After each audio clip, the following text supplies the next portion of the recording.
Good afternoon. Yeah, it's 12:01, and we kind of waited a minute so that more people could log on. A lot of people signed up for this training, so we're excited.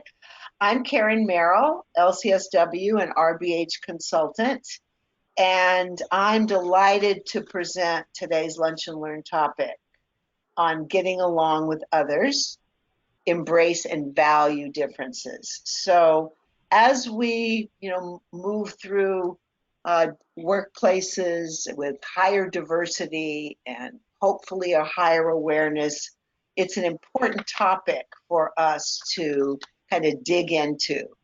Uh, so our next slide will show us that I hope you all remember Scott Peck of the Road Less Traveled fame. Some time ago, that book was really, really popular. But he kind of showed us that life was much richer when we reap the bounty of learning from others and then strengthening rapport by sharing the similarities that we already experience. So, our agenda today will help you identify proactive behavior versus reactive behavior.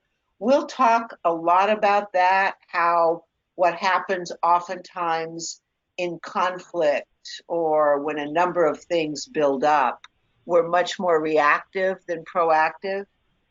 We'll learn to kind of push the pause button when we need to and walk away with tips that will enhance how we communicate with each other. We're going to link kind of being proactive with emotional intelligence because there's clearly a path between the two. And as we've built on the tips and other awareness, we'll talk about how to set up a win-win agreement with each other, since that's kind of where we wanna head. If you've attended our trainings before, you know that we put polling questions throughout to make it more interactive. We try to save time at the end for questions, and we're here today with our competent and trusty administrative coordinator, Brenda Allen, who will manage the polling and other things for us. So let's get started. Tip one tells us that we need to take responsibility for ourselves and to be proactive.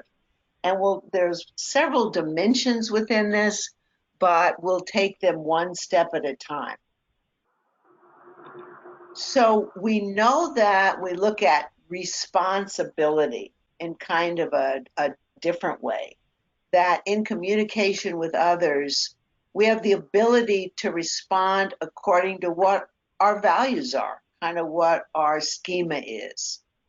So, what do we deem important when we want to get along with each other or want to get ideas across? Do we actively listen, try to understand the other point of view, to be heard, to be listened to be respectful of others, and also that we want to be respected? And or do we want to, win and kind of be dominant in trying to get along with each other? So our purpose here is to underscore the fact that we have a responsibility ourselves and we have control over how we communicate with others. So we're going to jump right into our first polling question. Which of the following are characteristics of proactive behavior? I tend to make up my mind quickly. I'd rather win than be right. I like talking better than listening. I know at least as much as the people I hang around, or none of the above. So we're going to open the poll and then we'll give you a few minutes and then Brenda will tell us how we scored.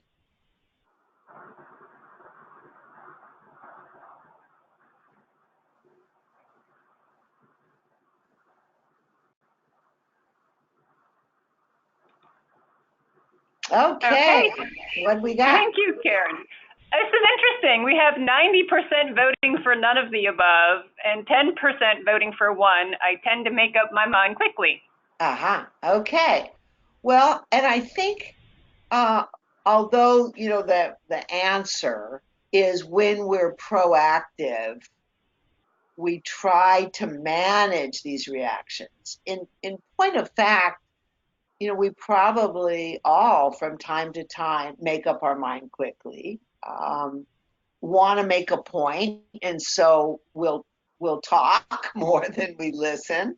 We have perceptions about how we present ourselves that we'll explore, but the answer, the official answer, is none of the above. But I appreciate the 10% because I think that's also an honest response. So thank you, and we'll move forward. Next slide. So, what concept will enhance our responsibility? So, I really couldn't resist linking um, being proactive to emotional intelligence or emotional quotient, which really is the ability to use our emotions positively. And it allows us to, when we're aware of our own reactions and can learn how to kind of intercede on those and control those and others, understanding others' behavior, it helps us guide our communication in a much more effective way.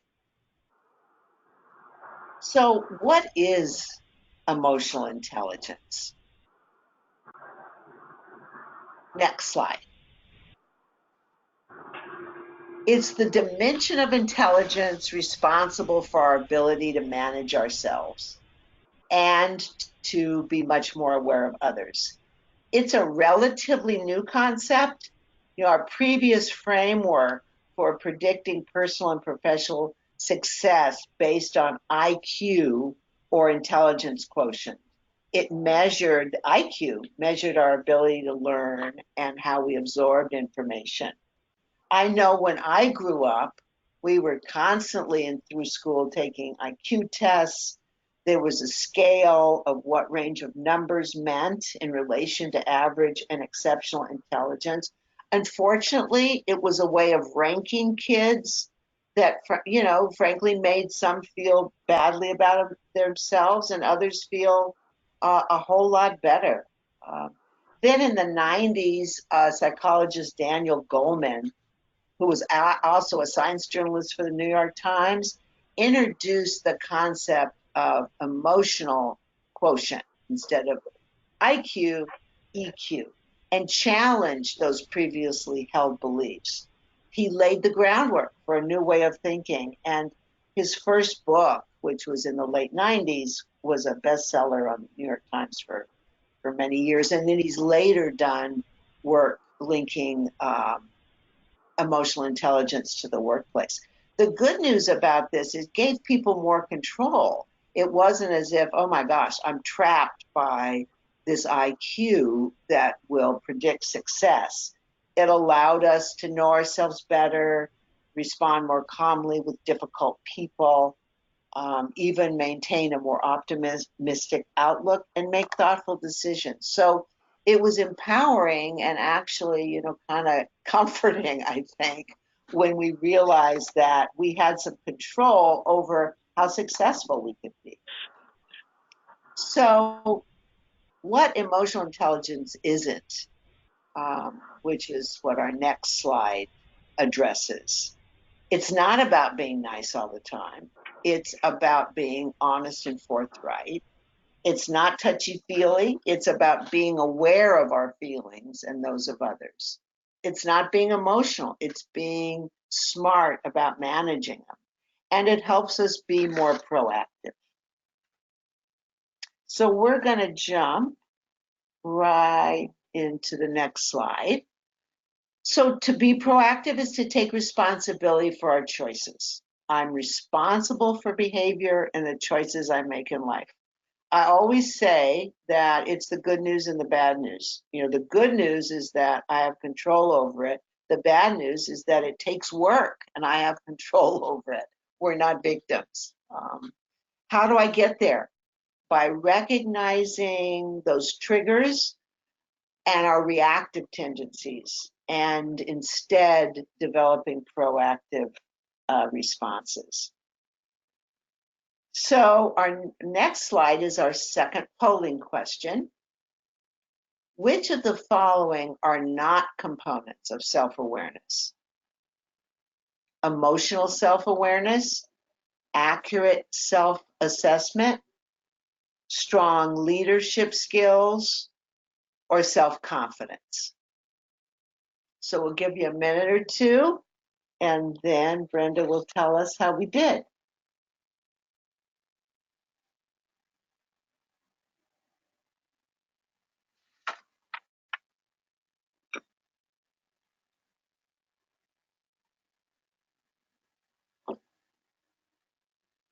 Okay, how did we score?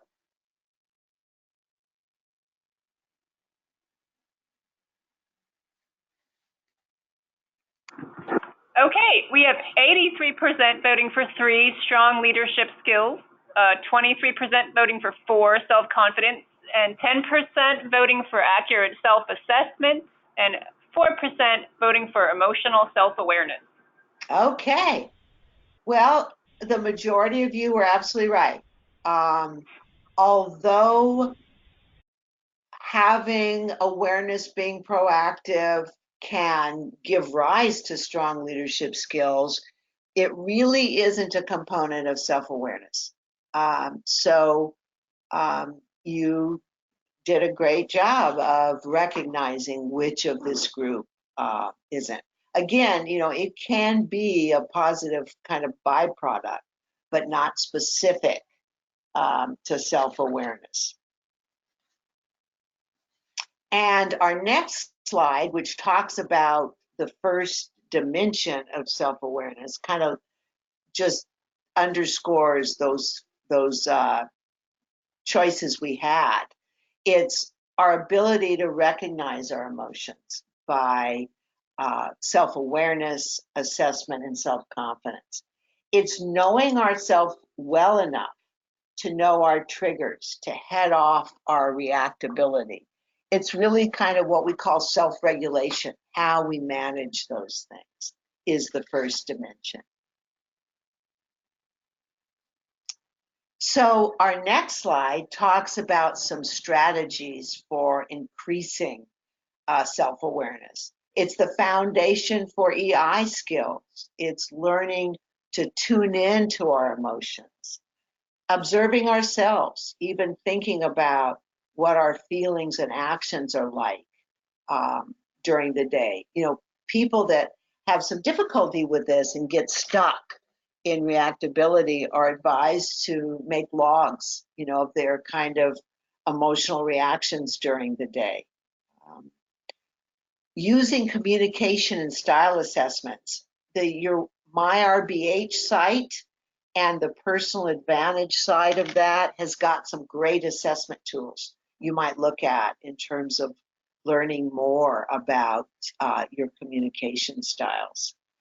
And recognizing the importance of your emotions, being able to name them, own them, even when they need some taming. For example, knowing when you're feeling frustrated. And really, frustration equals what I have no control over. I always think about that kind of equation. Feeling impatient, feeling irritation, knowing what they are can help you certainly be more proactive in your journey. So the next slide presents the second dimension, self-management. First, we're aware of our emotions, and then we choose what to say and do. Adaptability, flexibility in handling change. Self-control, resisting, and this isn't easy, resisting the desire to speak or act when it won't help, even when you know you're right, in group meetings and whatever, kind of resisting that impulse. being conscientious and reliable, taking responsibility for your own roles and interactions, um, and knowing what your values are in that setting. Using initiative and innovation, readiness to act on opportunities, being comfortable with new ideas, novel ideas being offered by others, and being generous enough to be able to acknowledge that. And still having a drive for achievement, striving to improve or meet standards of excellence, and not getting turned away by obstacles or setbacks. I mean, that's oftentimes how we learn, is by facing those obstacles and setbacks. So our next slide looks at the third dimension. We're kind of building blocks here. A social awareness, recognizing and understanding emotions and experience of others, using empathy to feel what others may be feeling, having a service orientation, anticipating and recognizing our customers' needs in a service orientation, an organizational awareness. What are those emotional currents that are going on in our organization right now, and the power relationships? This is tricky because you don't want to get caught in kind of the quicksand of these things, but being aware of them and then how to manage reactions. Working to help develop others, sensing others' developmental needs and mentoring and acting to bolster. So you could see that it takes a foundation of self-awareness and self-management to move forward to social awareness. All right, let's move forward. So we're right at the third polling question. To enhance our communication skills, which is so important in dealing in work groups and getting to a win-win, become an active listener, adapt communication skills to the environment, kind of scanning the environment for what the most effective style would be, expanding your own emotional vocabulary, listening behind what others say, and all of the above. So we'll give you a couple minutes here and move forward.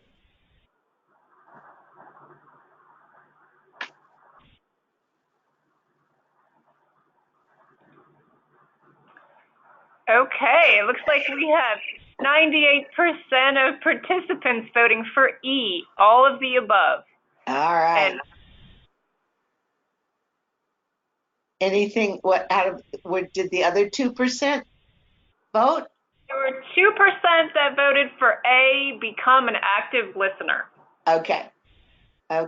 Well, that's certainly true. And for those of us that's practiced that, it takes time and patience to really become an active listener. And I mean, this was kind of a giveaway question, but all of these things are important to enhance communication skills. We go so much on automatic pilot that we forget sometimes that we may not have it all down pat, and that we need to step back and think about these things. So good job.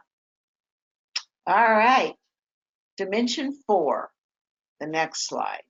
Relationship management, further kind of into work group dynamics. Leadership, inspiring and guiding individuals, aligning that leadership with the goals of the group or the organization at large.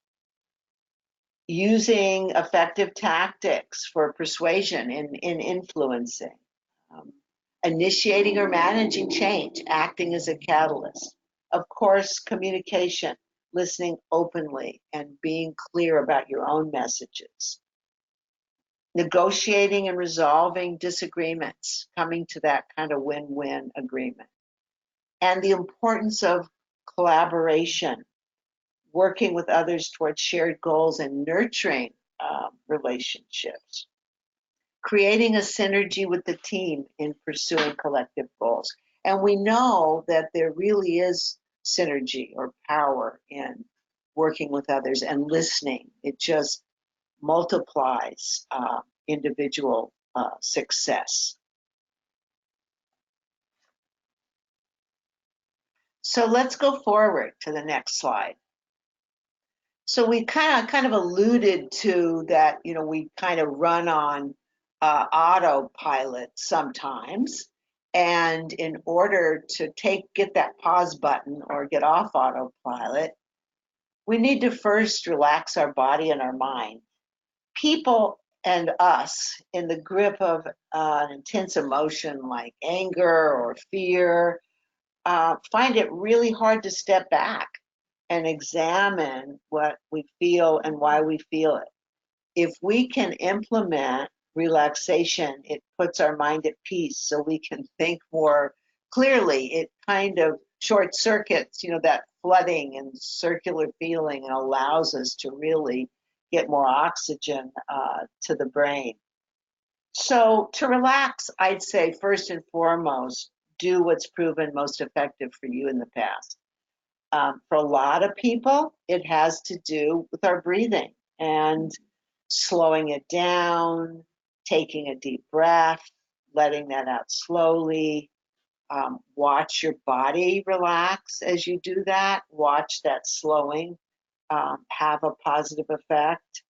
Tensing and relaxing our muscles while we continue to monitor our breathing can make us more aware of our feelings, thoughts, and responses. Once we've kind of ratcheted down, calmed down, revisiting the event that got us upset, reviewing what happened, and describing it to yourself as objectively as you can. At this point, it's important to not attach labels, for example, saying, he acted like a jerk and I made me so upset. Instead, thinking about what the trigger was. For example, he raised his voice at me. Catch yourself thinking. Remember what you thought and felt about what happened and accept those thoughts as they arise. What did my body tell me? Where did I get tension in my body? Was my gut reaction fight or flight? Did I want to flee or did I want to fight back? So trying to identify and describe your feelings. Was I sad? Was I angry? Was I frustrated? Looking at the causes of the upsettedness. Understanding what motivates you can be helpful. Our motivation's the fuel that makes us go. So knowing what that is can help us understand and empower us to motivate ourselves rather for waiting for someone else to light that match under us. What parts of your work do you enjoy the most? Sometimes if we do the mundane activities first, save the ones we enjoy the best for last, it makes those mundane things go more quickly. We look forward to what we like, kind of like when we were a kid, eating our vegetables first. So we make sure we get dessert, kind of putting off, delaying the gratification of what we like the best can help get us off autopilot. And we don't have a lot of time to do that physiologically and psychologically once we kind of ratchet up. So being mindful of how to do it is most important. So let's move forward. So here we have it kind of down in chart form, characteristics of a proactive person and reactive behavior. So if you look at the stimulus, and if we stick with he raised his voice at me, a reactive person would say to themselves, he's such a jerk, makes me mad. And then you're going to kind of be flooded and not be present to work through kind of that potential conflict. A proactive behavior, we've got the stimulus, and then it's the things we've talked about. It's knowing that you have the freedom to choose your reaction according to your values. So responding by slowing down, relaxing, choosing your words, communicating in a way that shows emotional intelligence are more the characteristics of a proactive person. Not to minimize how difficult this is. I mean, it takes patience and it takes habit, but that's the goal. So examples in our next slide of proactive and reactive language. A proactive thinking is, I'll see all the I's. I choose to go. I want to learn from you. Let's look at some alternatives. Your ideas excite me. Reactive, I have to have my way, and that may not even be, that might be totally unconscious. He makes me so mad. How many times have we said things like that? It's her fault because she's so different than everyone else in this work group. As long as they see it my way, I'll be happy. You know, if we kind of peel through our emotional onion deeply enough, we find that many of our emotions are caused by the interpretations that we have of the world. It lays down an emotional script for us to follow. So, kind of being aware of that is important. And our next slide talks about focusing on those things we can influence, our attitudes towards difference and diversity, our perceptions. How flexible are we in a changing world? Being mindful of being respecting differences and being appreciative of being respected. Human beings naturally tend to unfairly judge and attach labels to others, especially when you've had a negative interaction and they've been unkind. So, important to distinguish between the person and his behavior. Mentally labeling people provokes us to anger and sabotages any effort to deal with them calmly and effectively. So, really kind of watching what those stories we tell ourselves and intervening on that is really, really helpful. You know, we need to kind of realize that we write our own script, and making the right changes can rescript our emotions for us and give us power. Next slide. Checking our lenses, you know, are they really accurate ways of sensing? We all have lenses and filters. It's impossible. A short list of some of the dimensions that we judge can be race, ethnicity, age, physical ability. The list goes on and on. And it's impacted by lots of things. It's impacted about how and where we're raised, you know, what the culture is like. If we don't have exposure to a lot of different kinds of values and people, naturally our lenses can be more limited and can impact our reaction. So as we'll see later on in the training, we naturally like what's familiar and we fear what's different. So kind of checking our lenses for how do we interact in the world can help make a huge change in how we communicate. So we've kind of moved from self-awareness, and our next slide talks about how we embrace differences.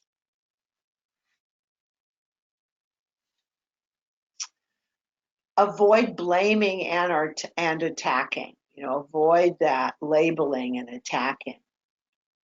Being willing to discuss differences and being open to embrace, finding it even exciting to have the opportunity to learn about other cultures and different ways of thinking. Sometimes our world feels like it's full of rigid expectations. So trying to fight that and be flexible in the face of that. So creating opportunities to save face. Oftentimes we think about behavior that saves our own face, but really, it's a gift to be able to help others save face and to remember that it's better to get along than be right. It's we don't have to remind others that we're right. Being gracious to others, even when you think their arguments are faulty, is a skill that enhances uh, communication. So, keeping these things in mind. All right, our next question. Polling question 4. True or false? Stress and conflict are related to misperceptions.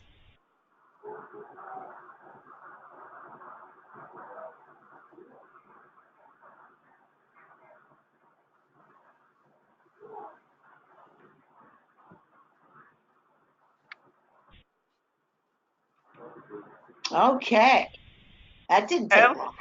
Yeah, no, we have 98% of participants voting for true and 2% right. voting for false. Okay, absolutely. Once we kind of hit that seeing red and hit the hot button and conflict, it absolutely clouds our our perceptions. It colors it. It changes our lenses and makes it really difficult to move forward.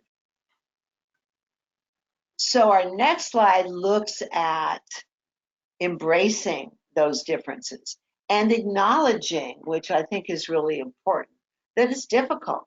Um, there's a natural tension between our conditioning about differences and our willingness to embrace diversity. All we have to do if we, look at uh, our country and regional differences and how that impacts thinking, or if you've had the opportunity to live in different places in the world of the United States, you know how powerful that is. So we need to check our perception about differences.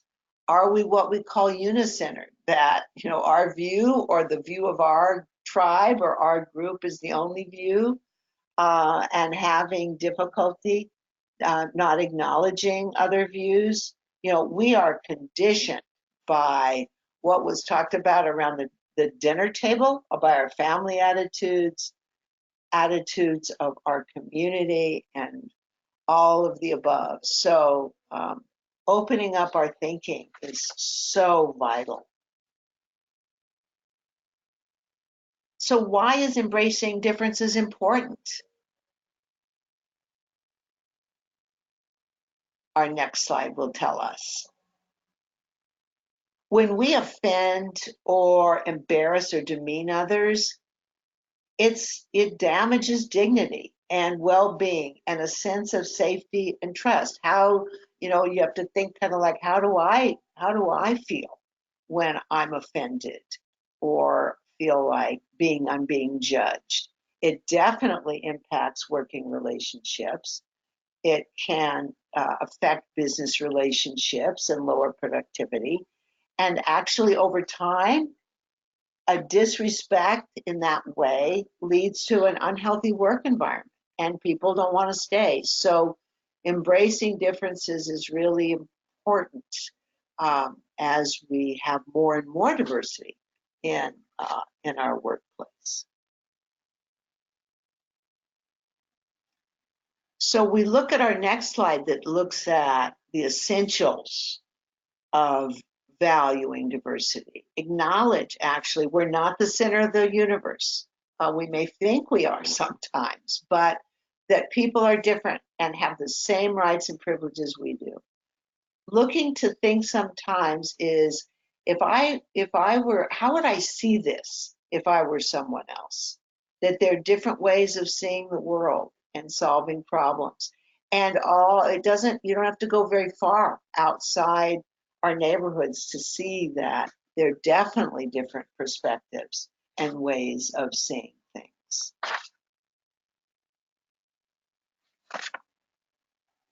So, common obstacles to this in our next slide. Human nature. Human nature is that, there's a distrust of differences. There just is. Where does prejudice come from? It's a hot button these days, as are many other things. But looking at where prejudice comes from, we know that we like what's familiar, a fear of the unknown. We've looked at the lack of experience with people that are different, and media distortions. Oh, social media, television, movies. And, we talked about how stress and having history with others, and if has been a negative interaction, can give rise to conflict. Stress levels vary depending on our personal hot buttons. Some people push our buttons more than others. It just is. And we're more vulnerable in that case. The personal issues that affect our emotional strength, and we can't help but have our appraisal of a triggering event is based on our beliefs and our values. So these things can definitely impact our ability to step beyond the differences in how we resolve conflict and come to win-win agreements. So next, we're moving to tip 3, being inclusivity and embrace. In other words, including all, and not have a culture of exclusivity. Awareness. We're kind of back to awareness, but this time looking at the awareness not only of ourselves, but our differences by actively listening, not interrupting, not rehearsing our response or thinking about our response while others listen. One of the key components of active listening is really being clued into it and not listening to your own mind tell you how you're going to defend yourself or respond without listening. Checking those assumptions and checking our perceptions, actually putting yourself in that other person's shoes. It's an interesting view, but if you were that person in their shoes, you would be thinking and responding the way they are. Do you really understand their point of view? Are you willing to? Are you willing to ask the questions that might explore and expose really how they came to that conclusion without getting reactive yourself, as they talk about it? So that awareness piece is very important. So we're going to go right to our next polling question. The 5th polling question. Inclusion means all of the following except learning about others by listening, learning about others by asking questions, learning by examining preconceived perceptions, accepting that you may not agree, and putting personal values ahead of the group. Let's see how you respond to this one.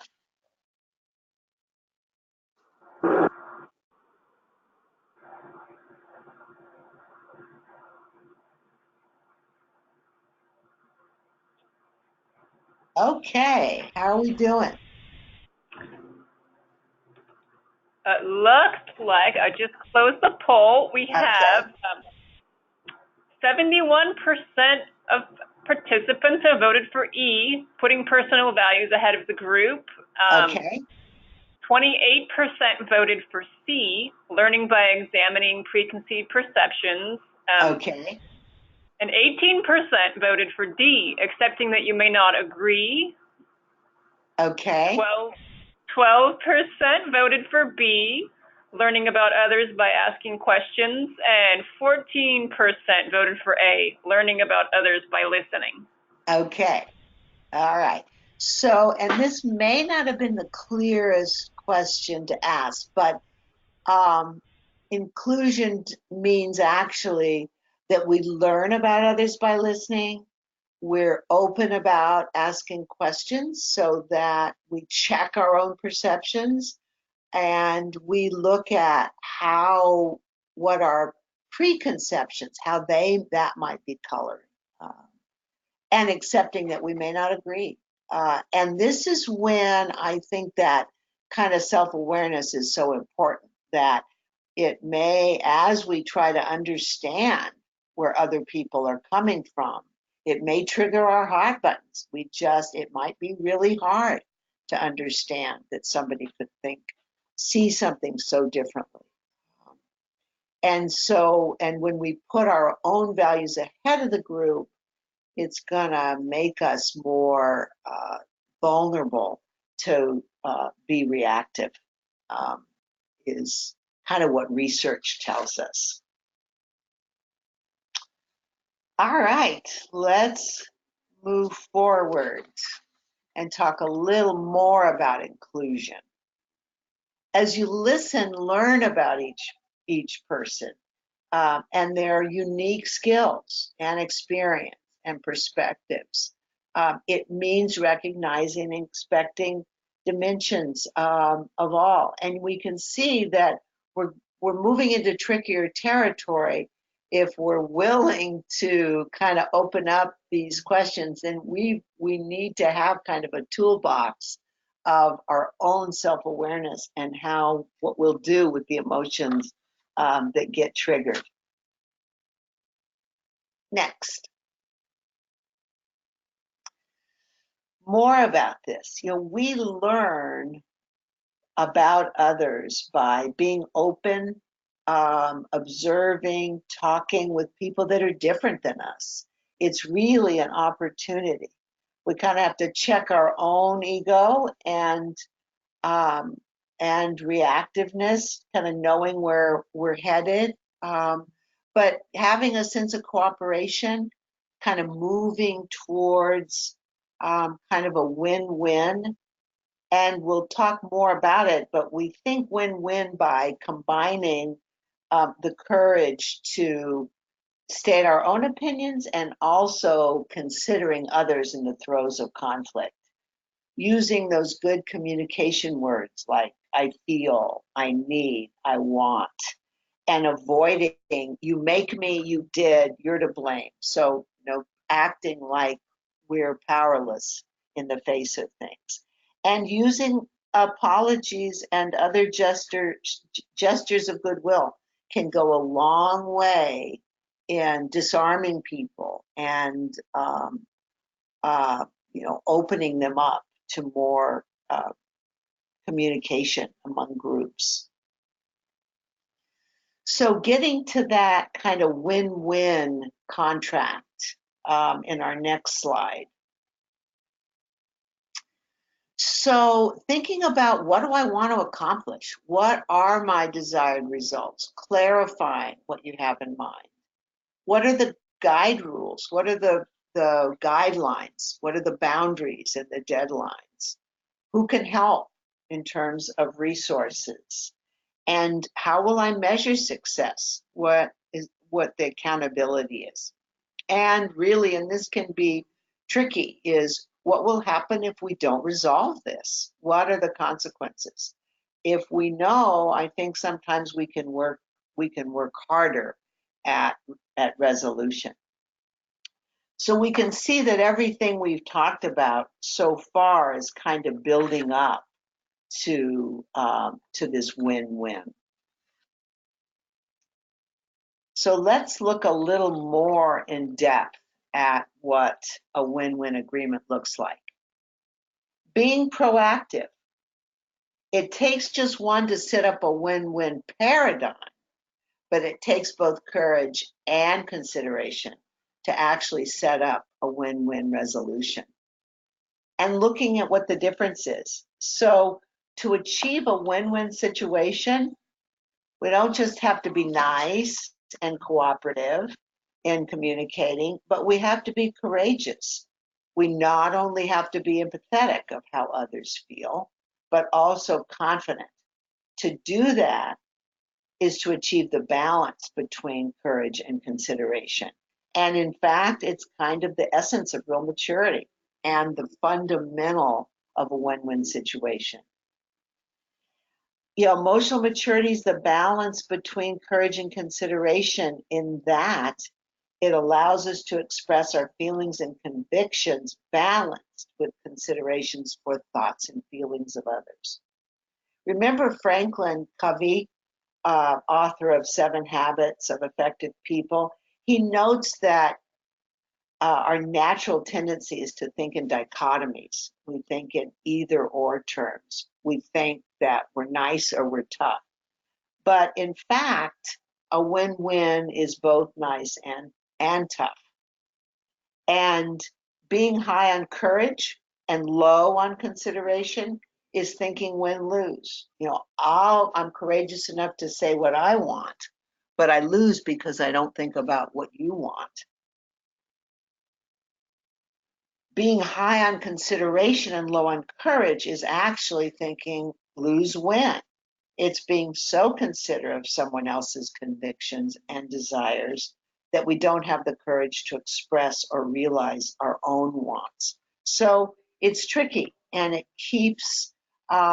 we have to keep all the things that we've talked about up to now in mind. So let's look at this last tip, celebrating diversity. And actually, as our next slide looks at, and our final slide, is that we're excited about it, that we celebrate it by respecting differences and viewing it as opportunities for learning and growing. Maybe there's a whole new way of doing a project by opening ourselves up to others and keeping our minds and expressions open to new possibilities is a way of getting to that win-win.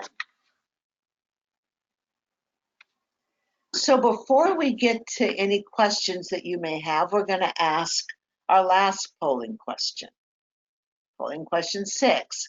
And we're going to kind of ask you to ponder what of the information we talked about, so that this time that you've invested in the presentation is worthwhile. How will you make use of it? What will you do? Will you practice your self-awareness skills? Will you be more mindful and aware of your personal prejudices? Will you practice and maybe learn more about emotional intelligence skills? Will you learn more about your triggers and know when you're likely to be reactive so that you can intervene and be more proactive?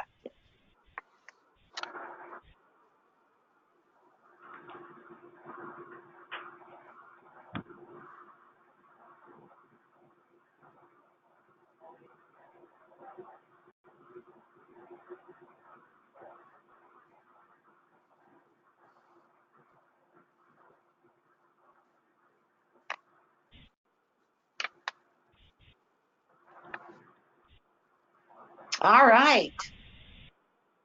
Okay, so Yeah. for our last poll, we have 67% of people voting for 1. I will practice my self-awareness skills. Okay.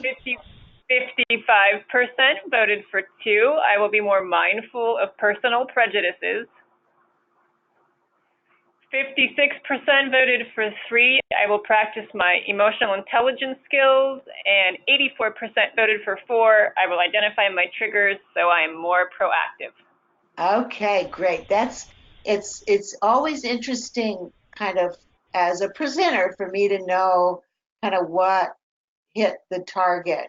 Um, And I think all of these things, of course, are important, but I think that if we can, kind of get closer to what our triggers are in relationship, in communication with everyone in our life, it gives us more ammunition to feel better and also be more effective in how we get along. So I so appreciate you all taking your time today. And the PowerPoint will be available to you, but we've still got a few minutes. So if anybody has any questions, fire away. I'm happy to respond.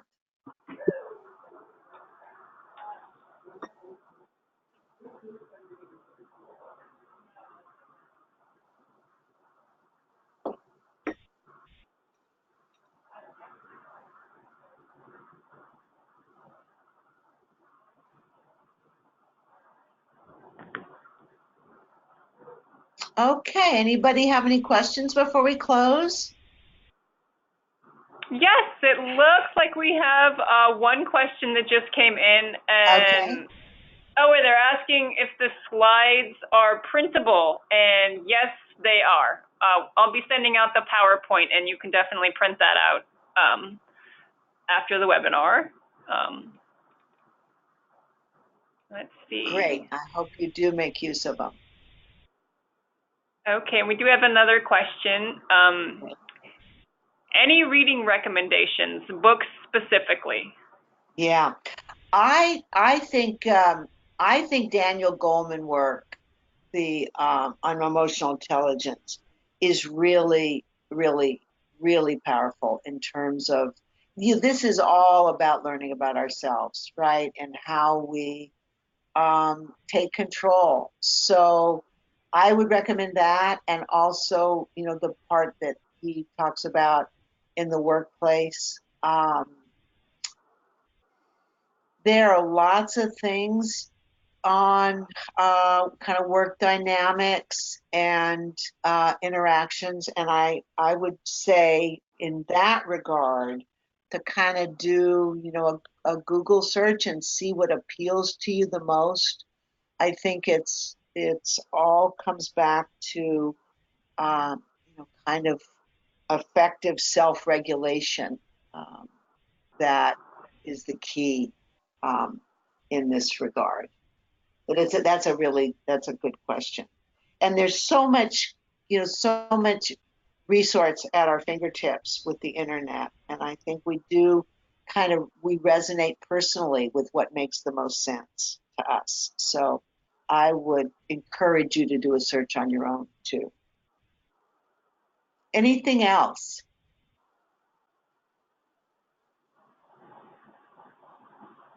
Yeah, one more question here. Okay.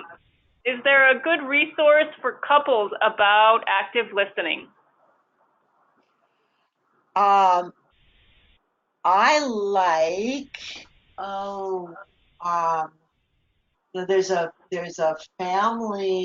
couples therapist that actually is from Seattle, and um, his first book was why some some relationships succeed and others fail, and it's crazy. I can't think of his name right now, but he's still kind of the one that is looked to as a constructive expert. And what he did was he interviewed all kinds of couples in his office in a laboratory kind of setting, hooked them up to electrical deals, and when they would get irritated at each other or when they were communicating, he identified what fired him up.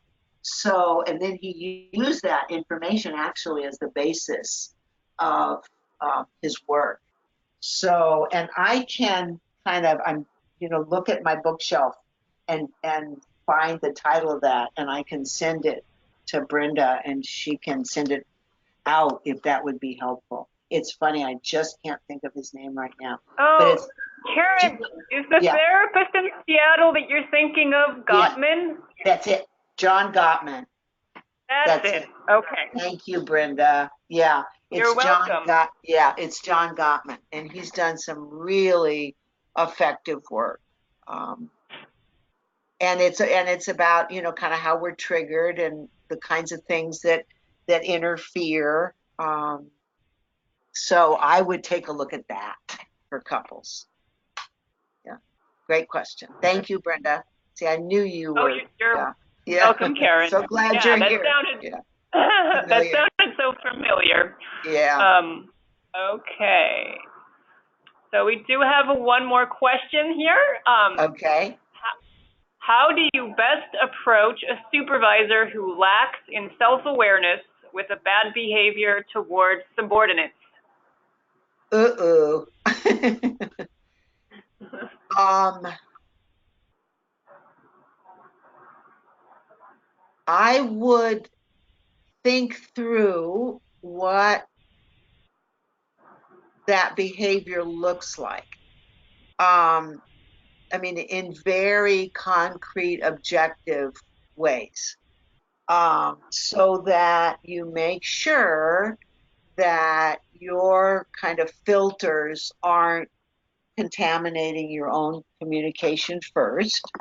And then I'd get really clear on what you want to say and what you want to get across. And, um, and kind of think of how you would communicate those things and how you would use I statements and what you're wanting the conversation to accomplish, what you want it to look like at the end. Um, and approach it the best you can, and knowing that there's certain things that we don't have control over. We're not going to change anybody else's behavior. The best we can do is let them know what we need from them to be the most effective we can be in your job, in the job you do, and um, see if you can enlist them in collaboration. Not easy. Yeah, it's not easy. Anything else? I think we do have one more question here. Okay. Oh, it's the same situation. They have a supervisor who is the opposite in style, less attention to detail, leaves early, comes in late. Um, yeah, Okay. yeah. So I would sit down and say, how is it a problem for me that they come in early and they come in late, come in late and leave early? I mean, it may be it's not your value and it's not your work ethic, but how is that a problem? How does it affect me? And um, what you have the power of changing in terms of the relationship. What do you want to get across to them? And I would say, kind of like I did in the last situation, really think through your own filter and your own lenses, and what do you want to change concretely, and what's possible, what you have control over. And if you choose to have a conversation, then to watch all those communication skills we've talked about. Great questions, you guys. Anything else? I know we're just hitting Um, 101. Yeah. Looking, I think that's all we've got for today. Okay. Yeah. And I just would encourage everybody to take advantage of the personal advantage site under my RBH, because there's so much great material there. And I thank you so much for your engagement and asking these questions. All right. Until next time, have a great afternoon. Bye.